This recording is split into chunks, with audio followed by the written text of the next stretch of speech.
ketika ilmu bertambah, seharusnya itu menjadikan dia merasa bersyukur kepada Allah karena diberi tadi kesadaran yang tadi, ya, bukan karena kemampuan dia semata untuk mendapatkan pengetahuan, tapi Allah yang berkehendak untuk menitipkannya. Kalau Allah nggak berkehendak, sehebat apapun berikhtiar seorang makhluk tidak akan mendapatinya. Ya, betapa banyak orang belajar keras luar biasa, ya, tapi Allah nggak berkehendak karena melihat kemaslahatannya bukan pada orang dimaksud. Dia berhak mendapatkan yang lain, ilmu yang lain bukan yang itu. Allah titipkan pada yang lain. Ketika diberikan oleh Allah kepada si fulan seorang hamba, maka adabnya dia berterima kasih kepada Allah dengan cara bersyukur. Nah, sifat syukur yang pertama ketika diberikan itu adalah menghadirkan sifat tawadhu dan mengembalikan semua pengetahuan kepada Allah. Karena itu Allah sangat tidak menyukai bila ada seorang yang merasa berilmu kemudian sombong dengan ilmunya itu. Bahkan tingkat kesombongannya berada di puncak sampai tidak mengenal Allah, atau mohon maaf, tingkat kesombongan dengan pengetahuan itu sampai menentang Allah. Inna'udzubillahi min dzalik. Ya. Nah, ini mendapatkan satu kecaman yang luar biasa, dan ini penyakit iblis yang pertama. Ketika merasa punya pengetahuan, ya kan? Maka dengan pengetahuan itu dia sombong, aba wastakbar. Nanti ayat 34-nya kita lihat, dia merasa enggan hormat kepada Adam atas perintah Allah karena merasa sombong. Ya, maka Allah haramkan kesombongan itu, ya, apalagi bila itu dilekatkan kepada seseorang yang merasa punya pengetahuan. Seperti kasusnya Qarun. Ya, Qarun kan nanti kalau kita sudah sampai khususnya di surat Al-Qasas nanti, ya, surah ke-28 itu kita akan dapati bagaimana seorang Qarun dengan bangganya bahwa saya ini dapat kekayaan melimpah ini ya karena pengetahuan yang saya dapati, ya, karena saya semakin pintar saya dapat ini semua, dan tidak kemudian disertai itu dengan penghambaan kepada Allah Subhanahu wa taala, dengan sifat tawadhu, dengan sifat kemudian menghamba, meningkatkan ibadah. Karena hal yang demikian terjadi, maka apa yang Allah lakukan? Allah memberikan pelajaran, ya, dengan menghadirkan likuifasi, ditelan semuanya, supaya semua menyadari bahwa seluruh apa yang didapati oleh Qarun itu sejatinya adalah titipan dari Allah Subhanahu wa taala yang harus membangun nilai-nilai ketaatan dan ketakwaan kepada Allah.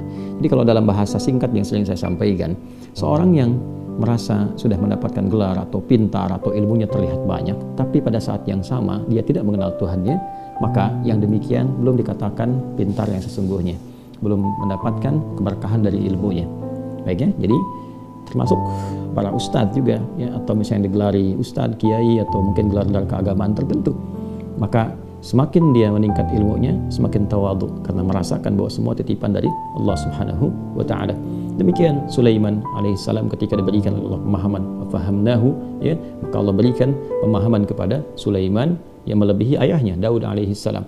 Maka apa yang beliau katakan? Ya, beliau kembalikan kepada Allah Subhanahu wa taala. Min fadli rabbi, semuanya dari keutamaan Allah Subhanahu wa taala. Hadza min fadli rabbi, semua ini, ya, ini dari keutamaan yang Allah titipkan. Liyabluwani, ya, untuk menguji saya.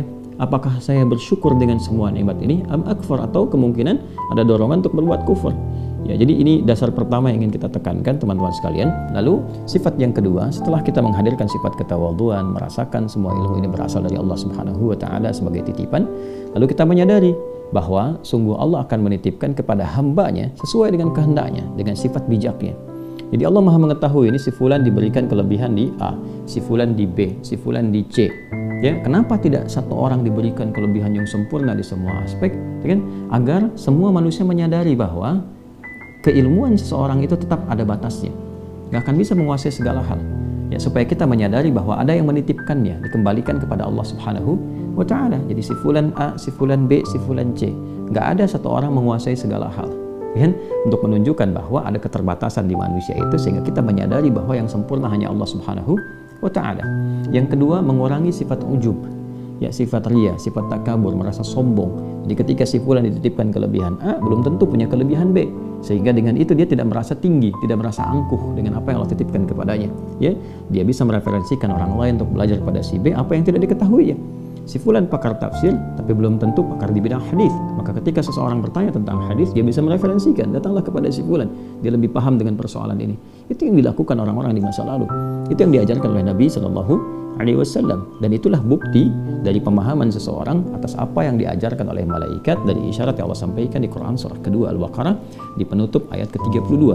Innaka, sungguh engkau ya Allah, antal alim, engkau yang maha mengetahui, pemilik segala pengetahuan, dan berkehendak kepada siapapun ilmu itu engkau titipkan. Al-Hakim, engkau maha bijak memilih seseorang di antara hambamu itu untuk menyampaikan risalah pengetahuan dimaksud. Jadi adab ini penting disampaikan untuk membangun satu pondasi yang kokoh sebelum kita menerima pengetahuan. Sebab kalau adab ini masih rapuh, begitu pengetahuan masuk, nah ini biasanya bangunannya akan goyah. Ya, mudah sekali goyahnya dengan kesombongan, dengan ria, dengan popularitas, dengan materi. Ya, hati-hati, termasuk dengan materi, hati-hati. Nah, karena itu adab penting dibangun sebelum ilmu itu ditanamkan. Ya, seringkali kita dapati petunjuk dari para ulama yang menyampaikan al-adabu qablal ilmi, adab sebelum ilmu. Di antara adab itu pengetahuannya adalah dasar-dasar penguatan dari nilai spiritual sebelum ditanamkan nilai intelektual.